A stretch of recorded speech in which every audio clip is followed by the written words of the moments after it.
Fíjate que estaba leyendo sobre la Italia del año 1223 y resulta que una sola obra de teatro, reescribió por completo la comprensión de uno de los eventos históricos más documentados de la humanidad.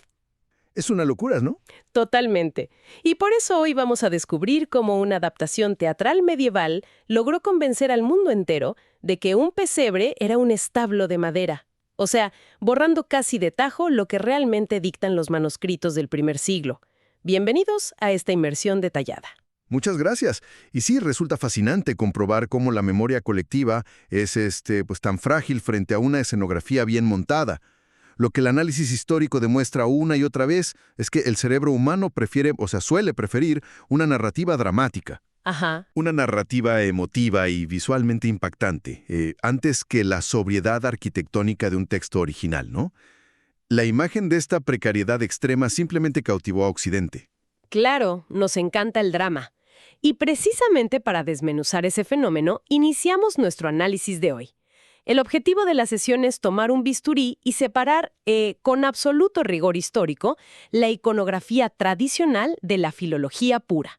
Así es. Y nos vamos a basar en un documento de investigación sumamente revelador, que es producto del espacio audiovisual Sacerdotes de Sadoc y que se titula directamente Jesús no nació en un pesebre. Que el título por sí solo ya plantea una disonancia cognitiva profunda para cualquiera. Uy, sí. Invita a cuestionar la imagen mental que prácticamente cualquier persona evocaría al escuchar la palabra pesebre. Rompe con siglos de tradición visual. Rompe completamente. Pero, a ver, antes de entrar de lleno a los textos, creo que es estrictamente necesario establecer un parámetro fundamental para quienes nos escuchan. Claro, muy importante. El propósito de este análisis a fondo no es tomar ningún tipo de partido teológico. Tampoco se busca respaldar, ni cuestionar, ni atacar las posturas dogmáticas de ninguna institución religiosa.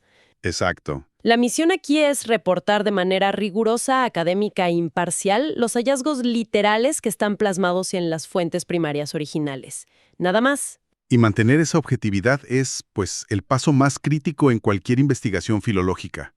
Cuando se aborda el estudio de figuras históricas de esta magnitud, el peso de la tradición a menudo funciona como un lente, digamos, distorsionado. Que nubla la lectura. Totalmente. Para hacer un trabajo serio hay que leer exclusivamente lo que el manuscrito dice.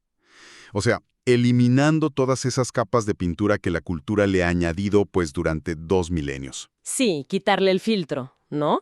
Entonces, para comprender cómo la cultura popular se desvió de una forma tan radical de este registro original, el primer paso lógico es ir directamente a los únicos 2 testimonios del primer siglo. Así es, los que mencionan las circunstancias de este evento. Que son los registros de Mateo y de Lucas. Y al revisar el texto de Mateo, específicamente el capítulo 2, versículo 11, el nivel de claridad es sorprendente. Es que el documento de investigación subraya este pasaje por su contundencia descriptiva. O sea, el texto griego declara de forma explícita que los visitantes al llegar entraron en una casa. Literal, la palabra es casa. Literal. La palabra empleada por el autor original designa inequívocamente una estructura habitacional, o sea, una residencia común. Es un espacio doméstico integrado a una comunidad. Una casa normal, pues, con muros, con cimientos, con techo.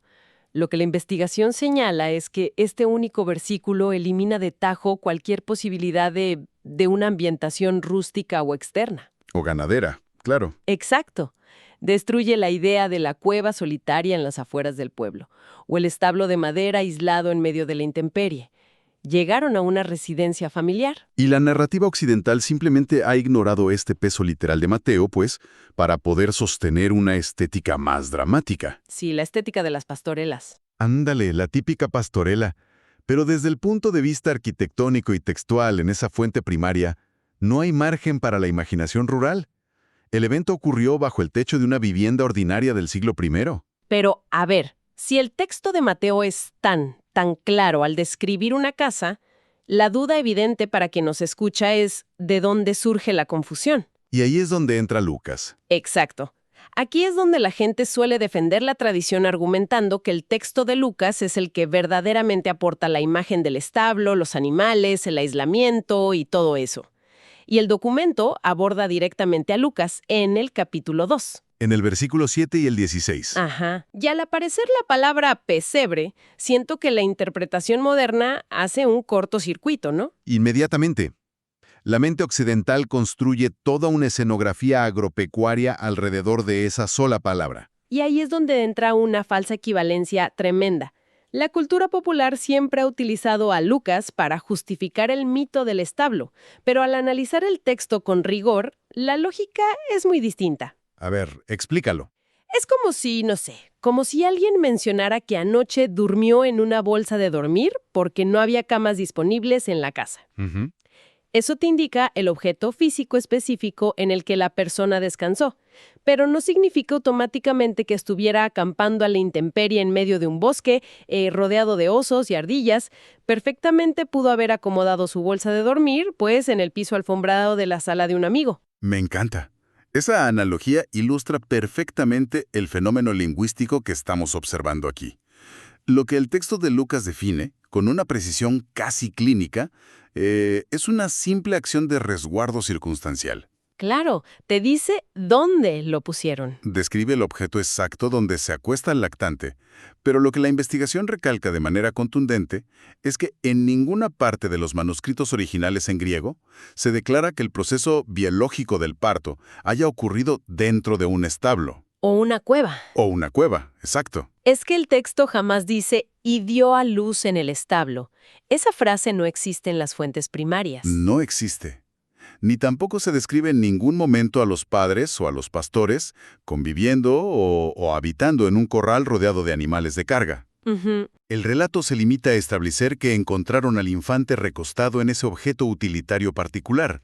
La adición del establo es una inferencia que la tradición hizo siglos después. O sea, forzando un escenario alrededor de la palabra pesebre, Exactamente.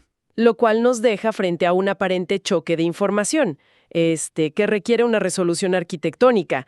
Si los manuscritos originales de Mateo sitúan el evento dentro de una casa ¿Sí? y Lucas menciona un comedero de animales, pues surge una pregunta absolutamente inevitable. ¿Qué hacía un comedero de animales en medio de una residencia familiar humana? Suena ilógico bajo nuestros estándares. Suena rarísimo, pero para resolver esa aparente contradicción es indispensable despojarse de los lentes de la modernidad. Resulta imperativo viajar a la Judea del siglo I y, bueno, realizar un análisis filológico profundo del idioma original, Claro, ir a las raíces. porque no se puede entender la escena sin comprender cómo funcionaba la arquitectura y, sobre todo, la hospitalidad en esa geografía específica. Pues adentrémonos entonces en ese estudio filológico. La investigación nos exige analizar a fondo dos términos griegos que son la clave de todo este malentendido histórico, que son patne y kataluma. Iniciemos desmenuzando el concepto de patne. Va. El término patne, que se escribe con PH y está en griego, es la palabra que tradicionalmente se ha vertido al español como pesebre. Y lo que el estudio aclara de forma tajante es que este vocablo significa estricta y únicamente comedero para forraje. O sea, el plato de la comida. Exacto, es un contenedor diseñado para la alimentación animal. Queda claro entonces que es un objeto utilitario, es un mueble. No es un espacio físico habitable, no es una edificación independiente con 4 paredes y techo. No para nada, y definitivamente no es un establo, del mismo modo que, no sé, que una silla o una mesa definen un objeto y no el cuarto en el que se encuentran. Ujú. Partne solo describe el cajón de alimentación. Ahora, el segundo vocablo, que es igual de problemático en las traducciones modernas, es kataluma. Que es el término que históricamente siempre se ha traducido como mesón o posada. Sí, la famosa posada. Y esta traducción es la responsable de generarnos la imagen mental de un pequeño hotel en el pueblo, con un letrero en la puerta indicando que no hay habitaciones disponibles y ya sabes, el típico posadero gruñón cerrando la puerta. Sí, todo ese drama. Pero toda esa seña del hotel y el posadero es una ficción literaria posterior. El término kataluma, analizado en su legítima matriz cultural hebreo-griega, no se refiere a una posada comercial pública. ¿Ah, no? No.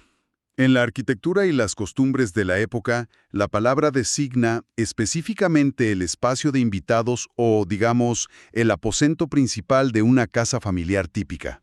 ¡Wow! Eso cambia la narrativa por completo. O sea, cuando el texto de Lucas indica que no había lugar para ellos en el Cataluma, ¿no está describiendo un escenario donde un hotel comercial estuviera lleno? Para nada. Está documentando que el cuarto de visitas de la vivienda familiar pues ya estaba ocupado por otros parientes. Exactamente. Hay que tomar en cuenta el contexto histórico. Hubo un censo romano que obligó a familias enteras a migrar a sus ciudades de origen simultáneamente. Era completamente natural que el aposento de invitados de cualquier casa estuviera rebasado en su capacidad. Claro, la casa de la abuela llena de tíos y primos. Ándale, tal cual. Y esto nos conecta directamente con la arqueología y la arquitectura doméstica de la época. Porque para entender por qué había un comedero de forraje dentro de una casa donde el cuarto de visitas estaba lleno, hay que observar cómo se construían estas viviendas en la región montañosa de Judea. Y el documento detalla esa distribución arquitectónica. Y resulta fascinante, la verdad, porque destruye por completo los paradigmas de construcción occidentales que tenemos hoy en día. Sí. Es que las viviendas comunes del siglo I en esa región no contaban con esta separación hermética de habitaciones que tú y yo conocemos hoy en día. La planta baja de una casa familiar estaba integrada principalmente por 2 secciones. A ver, platícanos de esas secciones. Existía una zona elevada que funcionaba como el núcleo del hogar. Allí era donde la familia residía, preparaba los alimentos, dormía. E inmediatamente al lado, pero en un nivel ligeramente inferior, un escaloncito abajo, digamos, se encontraba una segunda sección. Y según la investigación, esta sección más baja frecuentemente estaba excavada directamente en la roca natural de la ladera de la montaña sobre la que se construía la casa. Así es. Esta zona deprimida dentro de la estructura de la casa tenía un propósito vital, que era resguardar a los animales domésticos de mayor valor. En una economía de subsistencia, no se dejaba a la intemperie a los animales críticos para el patrimonio de la familia. Se les metía al interior durante la noche para protegerlos del frío extremo del invierno en Judea. Sí, claro, y para que no se los robaran. De manera crucial para evitar el robo, exacto. O sea, para ilustrarlo en términos modernos y visualizar la escena con claridad para quienes nos escuchan, es como si las casas de esa región tuvieran la cochera integrada directamente a la sala de estar, sin ningún muro ciego que dividiera los espacios. Sí, sí. Todo diseñado para proteger el vehículo más costoso de la familia bajo el mismo techo. Solo que en este caso, pues el vehículo era el ganado de valor. Es una excelente forma de conceptualizar el espacio, fíjate. El nivel inferior funcionaba como una zona de resguardo interno. Ahora, la clave arquitectónica que une todo el relato es cómo estaban construidos los famosos pesebres. Ajá. Estos comederos, los patne, no eran cajas de madera portátiles o estructuras ligeras construidas con tablas que tú pudieras arrastrar por el patio. Ya es aquí donde la imagen del típico nacimiento que se pone en las salas de tantas casas en México, pues simplemente se desmorona. Todo ese folclore de maderitas y musgo no tiene sustento arqueológico. Carece de cualquier base real. La arqueología demuestra que estos comederos eran comúnmente bloques sólidos, o sea, cajones de piedra caliza. Se labraban directamente en la estructura divisoria que separaba el nivel bajo de los animales del nivel elevado de la familia. ¡Wow! Eran, a todos los efectos prácticos, parte integral de los cimientos interiores de la vivienda. Pues al unir todas estas piezas históricas, filológicas y arquitectónicas, la narrativa adquiere un sentido lógico asombroso. O sea, imagínate la escena. A ver. Llega la familia a la casa de sus parientes. El espacio destinado a las visitas, el famoso Cataluma, está saturado por otros miembros de la familia extendida a causa del censo. Ante la falta de un cuarto privado, se instalan en la zona común de la casa, en esta planta baja elevada junto a los residentes habituales. Y el momento del alumbramiento, surge la necesidad inmediata de encontrar un lugar seguro para colocar al recién nacido. Y a tan solo unos pasos, formando parte del muro bajo que divide la sala, se encuentra el comedero de piedra caliza, el patín. Bastaba con limpiarlo profundamente, rellenarlo con paja fresca, pues para transformarlo. Y mágicamente ese bloque macizo de piedra caliza se convierte en una cuna improvisada, inmovible, sólida y, me imagino, térmicamente estable. Totalmente estable. Mantiene al lactante elevado, protegido de las corrientes de aire helado que circulan a ras de suelo, y lo ubica en el centro de la actividad familiar, bajo el resguardo absoluto del hogar. es que la escena que describen realmente las fuentes primarias no es de aislamiento helado ni de rechazo social. Es una escena profundamente doméstica, íntima y comunitaria. Es un relato de hospitalidad familiar del Medio Oriente en el siglo I. Donde se aprovecharon los recursos que había. Sí, recursos arquitectónicos disponibles de manera sumamente pragmática. Es un cuadro histórico fascinante que tiene, vaya, un soporte documental impecable en la investigación. Sin embargo, al establecer esta realidad tan clara y doméstica, surge un misterio cultural de proporciones gigantescas. A ver, dinos. Si los manuscritos hebreo-griegos dictan que esto ocurrió dentro de una vivienda familiar regular, utilizando un mueble de piedra utilitario, ¿en qué momento exacto de la historia irrumpió la escenografía del establo de madera a punto de colapsar? Esa es la gran pregunta. O sea, ¿de dónde surgieron los pastores acampando entre montañas de nieve artificial, el asno y el buey rodeando una estructura rural aislada? Ese es, sin duda, el núcleo de la investigación de sacerdotes de Sadoc. Lo más revelador del documento es que no se trata de una evolución, digamos, gradual del mito. No. No, sino que la historia tiene documentado el lugar, el año y el autor exacto del momento en que esta exégesis rigurosa fue aplastada por la dramatización visual. A ver, danos el dato. Todo apunta al año 1223 después de Cristo. Hablamos de más de un milenio de distancia respecto a los eventos originales. Es un abismo temporal gigante. Más de 1200 años después, y el artífice de esta colosal transformación cultural fue San Francisco de Asís. El acontecimiento tuvo lugar en la localidad de Grecio, en la península itálica. Fue en ese lugar y en ese año donde San Francisco de Asís montó lo que la historia registra como el primer pesebre viviente. Y la pregunta obligada ante este hecho es el motivo. ¿Había un error de traducción de su parte, falta de acceso a los manuscritos originales o existía una intención oculta al alterar el escenario de una forma tan drástica? Fíjate que la motivación era netamente pedagógica y emocional. Para comprender el fenómeno, hay que sumergirse en la mentalidad del medievo tardío. La precisión histórica o la arqueología del primer siglo eran conceptos, pues, irrelevantes en la Europa del siglo XIII. Claro, no les importaba la historia objetiva. Para nada. El objetivo supremo de San Francisco era inculcar en la población una noción extrema de pobreza, humildad y desapego material. En aquel momento histórico, la teología europea romantizaba la indigencia extrema como el más alto ideal de pureza espiritual. O sea, presentar una escena doméstica donde una familia es recibida cálidamente en la casa de sus parientes, pues no encajaba con esa agenda pedagógica, ¿no? Estorbaba, de hecho. Necesitaban un impacto visual mucho más rudo, más crudo, que conmoviera hasta las lágrimas a los espectadores de la época. Exactamente. La vasta mayoría de la población en la Edad Media era analfabeta. No tenían forma de leer los textos sagrados, así que la única manera en que consumían información teológica era a través de la liturgia visual. El arte, las pinturas. El arte y sobre todo las obras de teatro conocidas como representaciones de misterio. Sabiendo esto, San Francisco alteró la escenografía a propósito. ¡Qué locura! Introdujo físicamente a un buey y un asno vivos y construyó una ambientación rural imitando una cueva precaria o un establo en ruinas en medio de la naturaleza agreste. Procesar la magnitud de esto resulta impactante.